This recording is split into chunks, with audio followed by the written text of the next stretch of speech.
अब आकाश में खड़ा है, आकाश में खड़े होकर के किसको मारता है? कहते हैं गंधर्व बंदरों को मारता है।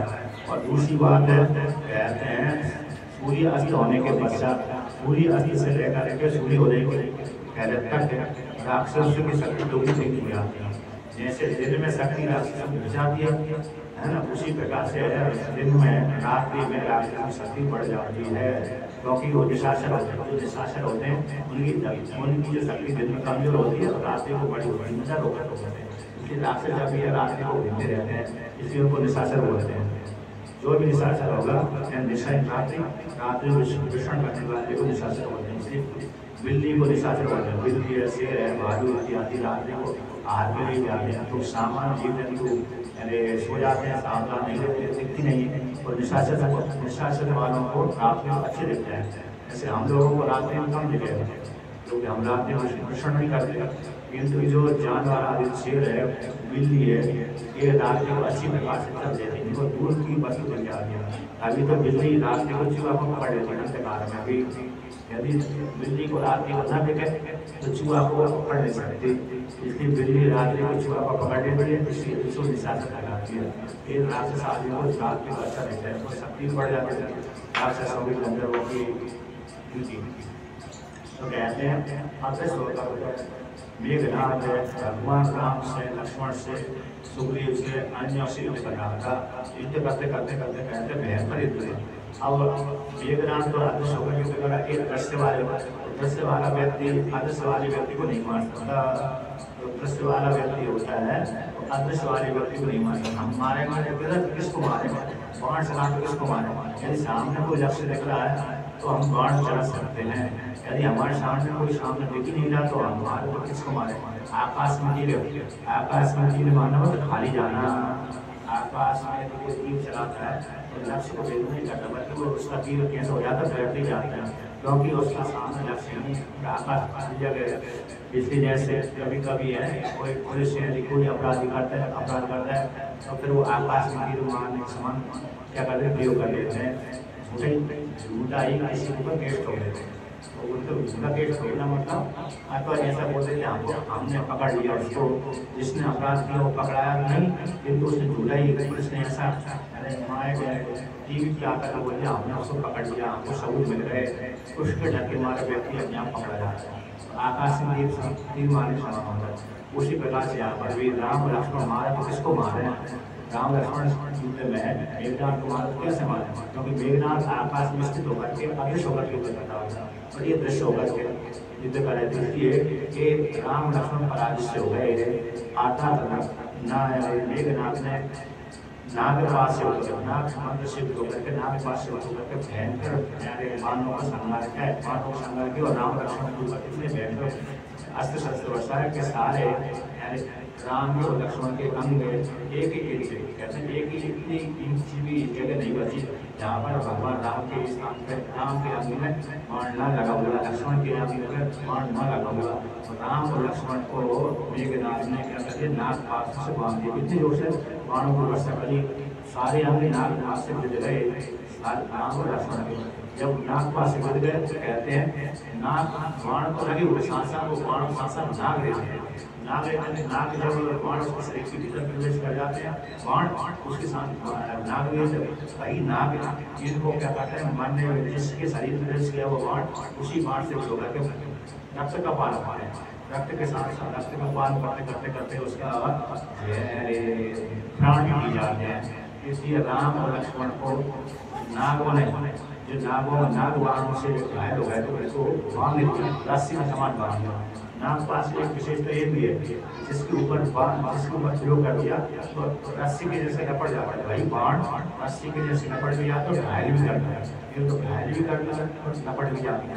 जैसे अजगर है, अजगर क्या करता है किसी जब अपने हार को देखते हैं कि मेरे पास ये हार है, हार को अपने पूरे उससे अपने शरीर से लपेट लेता है। जब शरीर से लपेट लेता तो वो चाहता हुआ कमजोर हार है, चाहते भी नहीं छूट पाता, पराधीन हो जाता है, क्योंकि चारों तरफ से इतना रस्सी से मजबूत, रस्सी से ज़्यादा मजबूत होकर कस लेता है। रस्सी से इतनी ज़्यादा मजबूत नहीं होता, किंतु रस्सी की जैसे रस्सी से ज़्यादा कड़वा है उसको कस लेते हैं अपने शरीर से। तो इसी शरीर से इतनी जो शिकायत बचती है, जितने भी बलवान है, शेर भी है अथवा हाथी है अथवा जो कुत्ता बिल्ली चूहा अन्य जो पक्षी आदि है, जो भी जैसा सर पे उसी का सर वो हाथ को पकड़ता है। बड़ा अजगर है तो बड़ा अजगर तो शेर को पकड़ लेता है, और बड़ा अजगर उससे ज़्यादा बड़ा अजगर हाथी को पकड़ लेता है। ऐसे बड़े बड़े अजगर तो बड़े बड़े जानवरों का अपने छोटे छोटे अजगर छोटे छोटे पकड़ लेते हैं। तो वो पकड़ के आप एक बार पकड़ा गए तो फिर वो छूट नहीं पाते। जानवर आदि मनुष्य आदि को पकड़ लेता है जो सर्प, तो उसको नहीं छोड़ पाता। ऐसा दमयंती के विषय में दमयंती जब नर के द्वारा अलग हो गई थी तो दमयंती एक जंगल में सोई हुई थी, थक गई थी, विदर्भ देश को जाते रास्ते उसी काल में एक सर्प है दुखी होगा तो पड़ी थी जंगल में, तो उसी सर्प पे आया, उसके पैरों में निकलने लगा मरने वाली दूसरी एक बहेलिया उसको सर्प को मार दिया। तो कभी कभी जंगल में सोने वाले मनुष्यों को भी सर्प खा जाते हैं, निकल देते हैं। उसी प्रकार से भगवान राम को और लक्ष्मण को इन सर्प पर पकड़ों ने और सर्पों ने घायल कर दिया, और सर्प उनके रक्त को चूसने लगे। अब कहते हैं इसके पश्चात प्राणों को चूसने लगे। तो भगवान राम और लक्ष्मण नाग पासों में बढ़ गए, पराधीन हो गए। तो पराधीन होकर कहते हैं बेहोश से मुँह से तो गिर गए, बेहोश से मुँह से गिर गए। बहुत से जो वानर है वो भी मुँह से गिर गए। इसके पश्चात राम लक्ष्मण को कोशिश से देखकर मरा हुआ सारे बातें कहने लगे। कहते इंद्रजीत ने देखा कि राम लक्ष्मण मेरे बाणों के द्वारा अच्छे होकर पड़े हुए, और धीरे धीरे देखा कि श्वास ही नहीं चले। अब श्वास नहीं चले तो उसको पड़े तो वहाँ पर है, और इसको ऐसा यहाँ पर कैसे मतलब श्वास चल रहा हो गया। तो वो देखो यहाँ पर देख रहा था पहले की योजनाओं की इतनी बड़ी सूक्ष्म दृष्टि होती थी, कौन क्या कर रहा है कौन क्या नहीं कर रहा, वो उनको दूसरे से ध्यान रहा।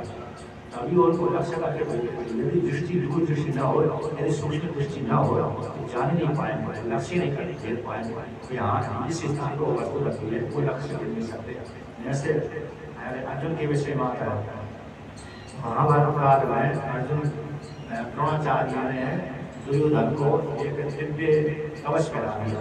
अब जब दिव्य कवच पहना दिया तो उस काल में जिस काल में जयद्रथ को मारना था उसी ने दिव्य कवच को पहना दिया, तो दुर्योधन उसके अर्जुन के सामने लड़ने मिल गया। अर्जुन जो भी बाण मारता था दुर्योधन के पास में, दुर्योधन के ऊपर वो बाण उसके शरीर से टकराकर जमीन पर गिर जाते थे। अब अर्जुन ने बहुत बाण चलाया, तो बहुत बाण चलाने के पश्चात दुर्योधन को घायल नहीं कर पाए। अब अर्जुन के मन में रानी से मेरे बाण खाली नहीं कर रहे, और भगवान कृष्ण कहते क्या हो गया आगे ये बात को क्या हो गया, तुम्हारे जो बाण तो एक सामान जिनके सामान पीछे दुर्योधन से टकरा करके कर रहे हैं। तो उन्होंने कहा, अर्जुन ने कहा कि हे भगवान द्रोणाचार्य ने इनको दिव्य कवच पहना दिया, इसलिए मेरे बाण इसके ऊपर भी निकल रहे थे। उसने क्या किया, अर्जुन ने उसने ऐसे बाण को संधान करके ऐसे लक्ष्य करके दुर्योधन जहाँ पर बाण उसका काटा था वहाँ पर मारा ये नक के बीच में नक और हाल के बीच में संधि है, इस संधि में मारा। अब कैसे मारेगा, ऐसे धनुष पकड़े हुए तो नहीं मार सकता, इसमें मारेंगे इधर से है तो मार सकते हैं, किंतु ऐसा धनुष पकड़ा हुआ तो लाख कोशिश करने पर भी इसमें घायल नहीं कर सकते, जैसे लग ही नहीं सकते, इस नकों में आ ही नहीं सकते। फिर भी अर्जुन ने इस नक में मारे।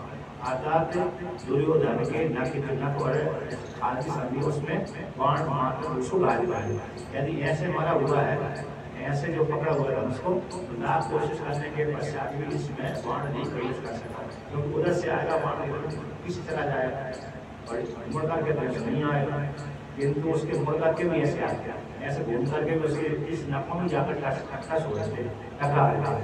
तो ऐसे नक में जाकर के सारे दोनों हाथों के नकों में उसने घायल करे। दोनों नकों में जब अर्जुन ने बाण मारी तो नकों में जब बाण लग जाने के कारण अब हाथ उसके धीरे धीरे हाथ खाली करना बंद कर घायल हो गए। तो मुझसे गुस्सा होकर भाग गया, आकर अर्जुन के सामने कोई युद्ध नहीं किया। तो मतलब अर्जुन की कितनी सूक्ष्म दृष्टि होगी कि नकों में उसने लक्ष्य साधा, और लक्ष्य के सारे ऐसे लक्ष्य एक स्थान पर रखा हुआ, क्योंकि युद्ध जो लड़ता है व्यक्ति उस काल में आगे कोई भी अंग स्थिर नहीं रहता है, सारा अंग चलता है, चेष्टा करता है, इधर उधर होता रहता है, किंतु इतनी फुर्ती होती जोर से मारते हैं तुरंत ही वहाँ से वहाँ तुरंत यहाँ पर अवसर ही नहीं प्राप्त होगा। इतनी जोर से बाण उसके शत्रु पक्ष में शरीर में प्रवेश कर जाता है और बाण धनुष भी इतनी जोर से खींचते हैं। उनकी जो धनुष की सज्जा होती है अर्थात आज जो रस्सी होती है इतनी मजबूत होती है कि वो टूटती भी नहीं चलती। तो कहते हैं इतनी जोर से उसको धनुष को खींचते हैं जैसे गोल चक्री होती है ना, तो यद्यपि धनुष अच्छा होता है तो ज़्यादा खींचने पर कम खींचेंगे तो फिर से ही रहेगा, लेकिन ज़्यादा खींचने पर गोल हो जाती है, चौकोर हो जाती है। सूर्य भगवान चौकोर होते हैं फिर उसी प्रकार से ज्ञान की ऐसे धनुष चौकोर हो जाता है, तब वो बाण को छोड़कर तो अपने लक्ष्य पे जाकर बिक जाता है। यदि धीरज से छोड़ेगा तो नया धीरज से घाव होगा, यदि जोर से मारेगा तो व्यक्ति जोर से घाव होगा। उसी प्रकार से यहाँ पर कहते हैं इंद्रजित ने अर्थात नाग पास के द्वारा उनको घायल कर दिया और नाग भी उनके रक्त को चूसने लगे, प्राण को चूसने लगे। नाग कहते हैं इंद्र उसने देखा, इंद्रजित ने देखा कि अब इनको होश नहीं है, आदम प्राण भी नहीं समय मुँह से देख करके बानर तो सारे दुखी हो गए। इंद्रजित यानी मेघनाथ प्रसन्न होकर के अपने पिता के पास में चला गया और पिता के पास में जाकर कहता है हे रावण, हे पिताजी, मैंने राम लक्ष्मण का संहार कर दिया, तुम्हारे साथ को मार दिया, क्योंकि भगवान राम का स्वास्थ्य होना लक्ष्मण का स्वास्थ्य होना बंद हो गया था। ऐसा करके मेरे मन ये चला गया, इंद्रजित चला गया। इसके पश्चात रावण ने बड़े प्रसन्न हो जाने के पश्चात आशीर्वाद दिया। अब कहते हैं थोड़ी देर के बाद राम जी तो मूसा को जब गए, मूसा को छोड़ दिया, यानी वो सहन कर गए, आकर उनको होश आ गया, किंतु लक्ष्मण को होश नहीं आया। किंतु फिर दोबारा फिर थोड़ी देर के लिए होश आया और राम जी लक्ष्मण की ऐसी जो दशा देखा के पुनः मूर्छित हो गए। वो पुनः नाग को ग्रसित कर लिया, नाग छोड़ा नहीं, क्योंकि उनकी नाभि में पूरा नाग लपटे हुए थे, किंतु फिर दोबारा बेहोश हो गया। उसी काल में अब किस प्रकार से उनकी सहायता प्राप्त हो, किस प्रकार से हो, तो कहते हैं उसी काल में गरुड़ भगवान आ गए। गरुड़ भगवान जब आए, गरुड़ भगवान ने ऐसी याद तो गरुड़ को देख करके सारे ना आ गए, अपने आप ही उसको राम जी के अंग को छोड़ छोड़कर भाग गए, क्योंकि नाग जो बाण है वो नाग के रूप लेता है और नाग का शत्रु गरुड़, नागों का शत्रु को गरुड़, गरुड़ को देख करके नाग 1 किलोमीटर दूर होंगे, जल्दी 2 किलोमीटर 10 किलोमीटर पहले भाग जा रहे हैं। यदि आकाश में यदि कोई पक्षी दिख गया जो हमारा जन्मजात चीज दिख गई तो अपने आप ही दिल में प्रवेश कर जाते हैं। उसी प्रकार से नाग को देख करके भयंकर डर जाते हैं, क्योंकि जन्मजात शत्रु तय होंगे, खुद शत्रु को लेकर के बिल्ला को लेकर के। इसलिए नागों को देख कर तो भगवान को देख करके अपने आप ही नाग शत्रु तक भाग गए, यानी इसके शरीर को बना कर भाग गए। फिर इसके पश्चात गरुड़ भगवान ने राम को लक्ष्मण को स्पर्श किया, स्पर्श करते ही उनके शरीर को राम ने हाथ किया, स्पर्श करते ही राम के हाथ से जो घाव लगे थे वो घाव भी बढ़ा गए और नई शक्ति का संचार कर दिया। उन्होंने गरुड़ भगवान ने राम लक्ष्मण के शरीर में नई शक्ति का संचार कर दिया और जो घाव थे अपने आप ही भर दिए, बढ़ा गए। यानी गरुड़ भगवान के हाथ के स्पर्श से ही पूरी अंगी पे हाथ कर दिया, स्पर्श से उनके सारे अंग बढ़ा गए, पुनः शक्ति का संचार हो गया और नई शक्ति और दुगनी शक्ति दे दी गरुड़ भगवान ने। इसके पश्चात फिर गरुड़ भगवान राम जी के पास से चले गए, उड़कर चले गए, अपने गंतव्य को चले गए। अब यहाँ पर कहते हैं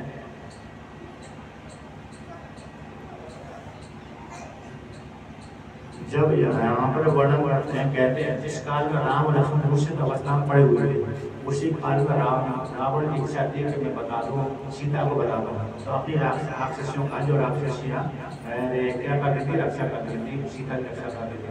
तो राक्षसियों से कहा कि राक्षसियों जाओ सीता को पुष्पक विमान पर बिठा करके राम लक्ष्मण की दुर्दशा को देखा, देखो तुम्हारा राम जिसके प्रति तुम अनुक्त थी वो राम का हमारा जो राम का छोटा भाई लक्ष्मण मारा गया, तुम पुष्पक विमान पर बिठा कर उसको युद्ध क्षेत्र में ले जाओ, ले जाकर दिखा दो। तो रावण की हत्या से जो राक्षसियां हैं वो पुष्पक विमान पर बैठ करके सीता को पुष्पक विमान पर बिठा करके यहाँ पर राम लक्ष्मण मूर्छित अवस्था में पड़े हुए थे। तो वहाँ पर लेकर पूरे युद्ध क्षेत्र दिखाया और दिखाकर दूसरे देश को दिखा करके लंका को घुमाया और जहाँ पर राम लक्ष्मण थे वहाँ पर दूर स्थान से दिखा देते को तुम्हारे पति राम लक्ष्मण दोनों राम जो तुम्हारे पति देवर दोनों मारे पड़े हुए हैं। इस प्रकार से मार चुके हैं। ऐसा दिखा दिया। देखो देख तो सीता ने देखा कि मेरे पति तो मर गए, मरने के पश्चात दुखी हो गई, वो दुखी हो जाने के पश्चात विलाप करने लगी।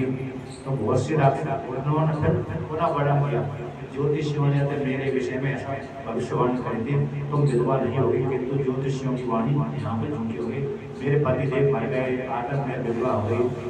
तो बहुत ऐसा कहने के पश्चात एक राक्षस ने उसको समझाया कि हे सीता तुम शोक मत करो, ये तुम विधवा नहीं हो बल्कि तुम्हारे पति देव अभी दूषित हैं, तो निश्चित रूप से तुम्हारे तुम अपने पति को प्राप्त होगी। क्या ये तो किस प्रकार से मेरे पति दूषित है हमारी बोली, देखो जिस विमान के ऊपर तुम बैठी हुई विमान कैसा दिव्य है, तो दिव्य विमान यदि कोई विधवा स्त्री इसके ऊपर बैठेगी तो बैठनी नहीं देगा। जो विधवा स्त्री है जिसका पति मर गया है उसको ये विमान बैठनी नहीं देगा, तब बहन नहीं करना, अदृश्य हो जाएगा। इसलिए तुमको बहन किया है, इससे सिद्ध होता कि राम जी की मृत्यु नहीं हुई, अभी मात्र मूर्छ अवस्था में पड़े हुए हैं, इसी दूसरी स्थिति पे विमान ने तुमको बहन कर दिया, नहीं तो तुमको बैठने को नहीं देता।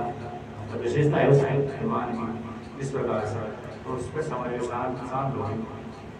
अब इसके पश्चात कहते हैं तो बाद में जब राम को चेत आया और प्राण तो बहुत देर के बच्चा करे अरे गरुड़ भगवान की कृपा से बंधन से मुक्त हो गया। इसके पश्चात बहुत से राक्षसों को यानी राम जी का रावण ने यानी लड़ने के उद्देश्य भेजा। तो कहते हैं तो बहुत से राक्षस राम की सेना में पांडवों की सेना में लड़ने के लिए युद्ध करने के लिए आए। युद्ध करने के आने के पश्चात कहते हैं अब भयंकर युद्ध होने लगा। कहते हैं धूम्राक्ष को भेजा तो राम और रावण की सेना में होने लगा, पांडवों और राक्षसों में होने लगा। धूम्राक्ष के साथ हनुमान जी का भयंकर युद्ध हुआ और भयंकर युद्ध में हनुमान जी ने धूम्राक्ष को मार दिया। अब मारना कार्य नहीं चलेगा, क्या चलेगा? मारेंगे नहीं तो कथा पूरी नहीं होगी। जिससे का प्रसंग है युद्ध क्षेत्र है तो मारना है। हनुमान जी ने मार दिया। हनुमान जी के बाद वज्रदष्ट को युद्ध में भेजा। तो वज्रदष्ट को कहते हैं अंगद के द्वारा अंगद ने वज्रदष्ट को मार दिया। भयंकर युद्ध हुआ, युद्ध होने के पश्चात उसने मार दिया। वज्रदष्ट और अंगद में युद्ध हुआ, युद्ध होने के पश्चात कहते हैं अंगद के हाथ से मारा गया। और रावण के आज्ञा से लेकर कंपन आदि राक्षस आया तो उनका साथ मानव साथ भयंकर युद्ध हुआ। तो कहते हैं कंपन को किसने मारा? हनुमान जी ने मारा। हनुमान जी के साथ भयंकर युद्ध हुआ, उसने हनुमान जी मार दिया हनुमान को। फिर प्रहस्त जो रावण का सेनापति था वो युद्ध करने के लिए आया, सारे दरबार साथ थे। कहते हैं उस प्रहस्त को नील के साथ आमना सामना करना पड़ा। तो नील ने प्रहस्त नामक जो रावण का सेनापति तो उसको मार दिया। अब इसके पश्चात कहते हैं जब प्रहस्त के मारे जाने के पश्चात रावण भयंकर युद्ध हो गया तो उसने स्वयं कहते हैं युद्ध के लिए पधारा, युद्ध के लिए गया। इसके साथ बहुत से वीर आए। रावण का सुग्रीव वाली सेना के साथ युद्ध, सुग्रीव के साथ युद्ध, अन्य राक्षसों के साथ युद्ध हुआ और भयंकर युद्ध हुआ। और भयंकर युद्ध हो जाने के पश्चात कहते हैं सुग्रीव का और रावण का युद्ध हुआ, हनुमान का रावण का युद्ध हुआ। हनुमान के साथ रावण का थप्पड़ों के साथ हुआ। किसके साथ हुआ? मुक्का रावण हनुमान को मुक्का मारते थे और हनुमान जी रावण को मुक्का मारते थे। भयंकर युद्ध है। फिर रावण के साथ नील का युद्ध हुआ। रावण के द्वारा नील को इतनी जोर से मारा कि नील दूषित हो गया। इसके पश्चात कहते हैं रावण का लक्ष्मण के साथ हुआ और लक्ष्मण को शक्ति लगती है तो शक्ति लगने के पश्चात दूषित हो गए। इसके पश्चात कहते हैं जब दूषित हो गए फिर कुछ देर के बाद शांति हो गए और राम के साथ रावण का युद्ध हुआ। और राम के साथ जब रावण का युद्ध हुआ तो कहते हैं राम के साथ भयंकर युद्ध हुआ और युद्ध होने के पश्चात राम से रावण पराजित हो गया। तो पराजित हो जाने के पश्चात रावण अपने महल में आ गया और महल में आकर के पुनः अन्य सैनिकों को भेजा। विचार करने लगा मैं तो अभी तक किसी के द्वारा हार नहीं गया था, इसने मेरे को हरा दिया। तो अपनी पराजय से दुखी होकर के कहते हैं रावण ने कुंभकर्ण को जगाया। जब राम जी लंका पार करके आ रहे थे उस काल में भी कुंभकर्ण जगा हुआ था, उनको बीच में हो गया। फिर रावण ने कुंभकर्ण को लगाया तो कुंभकर्ण को जगाने के पश्चात उसको फिर युद्ध क्षेत्र में भेजा। जब जागा तो कहते हैं कुंभकर्ण जागने के पश्चात सारी मानस सेना भयभीत हो जाती है। क्यों हो जाती थी? कहते कुंभकर्ण का शरीर इतना बड़ा था कि इंद्र के समान तो बलवान था और उसका शरीर ही भयंकर था। जब ब्रह्मा जी उसको वरदान देने के लिए आए थे कुंभकर्ण के पास में, सारे दूर का डर गए और देव डरने के पश्चात ब्रह्मा जी से कहा, हे ब्रह्मा जी इसको वरदान ही मत दो। क्यों नहीं? यदि एक जीवित बना रहेगा, यदि एक दिन में 1 लाख व्यक्ति खाता है, 1000 व्यक्ति खाता है, तो खाते खाते सभी को खा जाएगा और इसकी आयु भी लंबी है। ऐसा नहीं 2-4 दिन में, महीना भर में, साल भर में मर जाए, ऐसी बात नहीं। 10-20 हज़ार लाख वर्ष पर तो जीवित रहते हैं और लाख वर्ष जो जीवित रहेगा व्यक्ति एक दिन में 10-20 हज़ार को खाएगा तो फिर पूरे चौपड़े करेगा। तो ऐसा वरदान दीजिए इसको जिससे इसको कराए। तो सारी कहते हैं उसकी इच्छा थी इंद्रासन मांगने की, तो सरस्वती को प्रेरणा देने के पश्चात ब्रह्मा जी का बुद्धि करवा दिया सरस्वती के माध्यम से। तो वही कुंभकर्ण ने अपने को इंद्रासन के सामने इंद्रासन मांग लिया तो सोते ही रहता था। 6 महीना सोता था, 1 दिन का था। तो 1 दिन में ही कहते हैं इतना भयंकर विचार मचा देता था। तो कहते कुंभकर्ण कहते रावण हम जाए, कहते हैं शत्रु सेना को विनाश करने के लिए और शत्रु सेना के विनाश के लिए स्वयं युद्ध करने के लिए कहते हैं कुंभकर्ण ने बहुत सी बानरों को पकड़ खाया, बहुत से मारा, फेंका, कूदा। कहते उसका विकराल शरीर था, तो विकराल शरीर के कारण ही अन्य बंदरों को मार देता था। अब कहते हैं कई हजार बंदरों को उसने मार दिया और कईयों को खा भी गया। इसके पश्चात कहते हैं भगवान राम जी का और कुंभकर्ण के सामने भयंकर युद्ध हुआ और युद्ध जाने के पश्चात कहते हैं बहुत घनघोर युद्ध हुआ और घनघोर युद्ध जाने के पश्चात अन्य कार्य किया। यद्यपि पहले बहुत सी रावण को समझाया था कि तुम सीता को लौटा दो, किंतु रावण ने माने नहीं था। उसने कहा मैं इसको अपने जीते जीते लौटा ही जाऊँगा, मैं किसी के शरण में चला जाऊँ ये भी संभव नहीं है और अपने जीते जीते सीता को लौटा नहीं सकता इस प्रकार से, और मैं किसी के आगे झुक जाऊँ ये मेरा स्वभाव, अपने स्वभाव में ध्यान नहीं रखता। इसलिए रावण ने कुंभकर्ण की बात नहीं मानी। इसके पश्चात कहते हैं राम जी का रावण कुंभकर्ण का रावण के साथ भयंकर युद्ध हुआ। उसमें कहते हैं बहुत से जो बंदर थे डर के मारे भाग गए। इसके पश्चात अंगद ने बहुत समझाया, अंगद शांतना देखते भागो लौटो, किंतु कुंभकर्ण के भय के आगे बहुत से बंदर भयभीत होकर के अंगद की वाणी नहीं मानी। क्योंकि कभी युद्ध क्षेत्र में कभी राजा का भी कहना नहीं मानते, डर के मारे। इसके पश्चात कहते हैं कुंभकर्ण के साथ भयंकर डर के कारण जब बंदर भागने लगे तो राम जी के साथ लड़ने लगा। राम जी के साथ भयंकर युद्ध हुआ और राम जी का कुंभकर्ण का बहुत बड़ा युद्ध चला, कई घंटे तक चला। 1 घंटे 2 घंटे में देख तो पूरा मरने वाले थे। इसके बाद राम जी के पास भी भयंकर अस्त्र है और इसके पास भी कुंभकर्ण के साथ भी भयंकर क्या है सामर्थ्य वाली है। तो सामर्थ्य होने का ना तो एक युद्ध जल्दी मरने वाला नहीं होता, तो कई घंटों तक युद्ध चलता रहा, कई मुहूर्तों तक युद्ध चलता रहा, घड़ी मुहूर्त तक युद्ध चलता, कई मुहूर्तों तक। इसके पश्चात भगवान राम जी ने कहते युद्ध करते करते रावण को मार दिया। कहते हैं पहले भुजा को काटा, पेट को कहते हैं, मस्तक को कहते हैं पहले भुजा को काटा, भुजा को काटने के बाद मस्तक काट दिया, अतः कुंभकर्ण को मार दिया। यानी कई मुहूर्तों के पश्चात भयंकर युद्ध करने के पश्चात यद्यपि कुंभकर्ण ने भगवान राम की सेना को बहुत नुकसान पहुँचाया। और कहते हैं जब पहुँचाने के पश्चात कुंभकर्ण के सब जब राम का युद्ध हुआ उसके सबसे पहले युद्ध करते कुंभकर्ण की बाहों को काटा। अब बाहों को काटने के पश्चात फिर उनके गर्दन को काट दिया। अब गर्दन को काटने के पश्चात फिर तो मृत्यु को प्राप्त हो गया कुंभकर्ण, क्योंकि जिसके बाहें कट गए जिसके गर्दन कट गया तो मरी जाता है। इस प्रकार से कुंभकर्ण की मृत्यु हो गई। अब जब रावण को मालूम पड़ा कि मेरा भाई मारा गया तो दुखी हो गया, विलाप करने लगा। कहते हैं अब रावण ने जानबूझकर के राम के सामने क्यों किया? कहते एक कारण ये हुआ, रावण के मन में था कि मेरी इतनी अवस्था आ गई, अब मैं वानप्रस्थ आश्रम को स्वीकार करके तो वानप्रस्थ आश्रम को स्वीकार करके अब मैं तपस्या नहीं कर सकता कि तामस देह मेरे तपस्या होने वाली नहीं है। इससे अच्छा है कि राम के साथ राम के हाथ से मेरी मृत्यु हो जाए। तो राम के हाथ से मृत्यु होने की इच्छा से उसने जान बुझ कर राम के साथ युद्ध आरंभ किया। उसने कहा कि मेरे लिए राक्षस सेना है बहुत पापिष्ट है, यदि युद्ध में मारी गई तो मुक्ति को प्राप्त हो जाएगी, इनको स्वर्ग फल की प्राप्ति होगी। इस स्वाभाविक रूप से मृत्यु होगी तो निश्चित रूप से नरक को जाएंगे। यदि युद्ध में इनकी मृत्यु होती है तो निश्चित रूप से स्वर्ग में जाएंगे।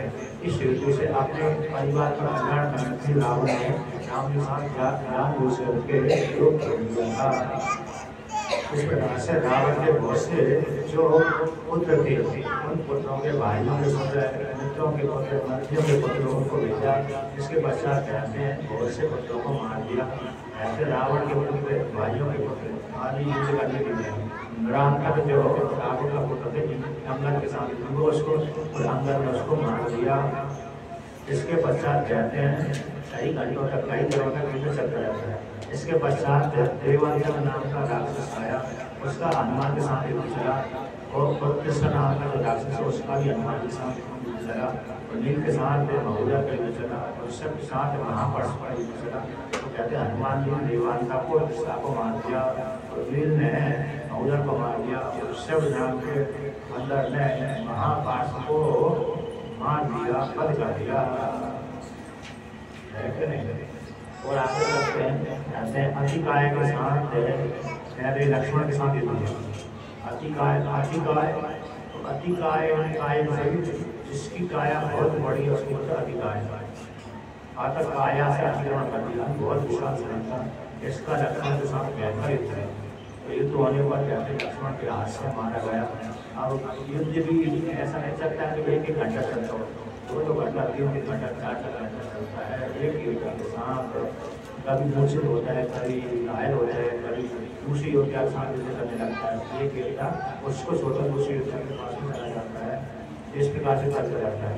जैसे उसका जलंधर का और शिव जी के साथ युद्ध चला था। शंखचूर्ण का शिवपुराण के साथ शिव जी का और शंखचूर्ण के साथ युद्ध हुआ। युद्ध कब तक चल रहा है? 1 वर्ष तक चल रहा है। 1 वर्ष तक के हमारे नहीं शिविर कहते बीच में सुस्ता भी लेते थे, कभी कभी विश्राम भी कर लेते थे। युद्ध भी चलता है कि थक गए, अब बाद में खड़े गए, 2-4 दिन के बाद खड़े, ऐसा विश्राम करते। तो भगवान शिव जी के साथ जलाते शंखचूर्ण का जब युद्ध हुआ था 1 वर्ष तक चल रहा। तो यहाँ पर भी राम जी का रावण का युद्ध चला तो 1-1.5 महीना बैठक हो गया।